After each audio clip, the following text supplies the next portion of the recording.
ngày mình yêu, em đâu hay tình ta gian dối. Để bước vắng trần tha hương, em khóc cho đời viện xứ. Về làm chi rồi anh lặng lẽ ra đi, gom góp yêu thương quê nhà, dâng hết cho người tình xa.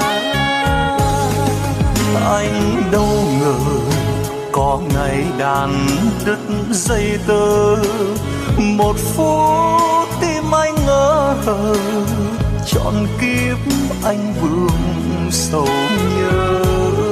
Nói đi anh, cả đời mình đã đi tìm, cả đời mình xây ước mơ, cho ngày mộng được nên thơ.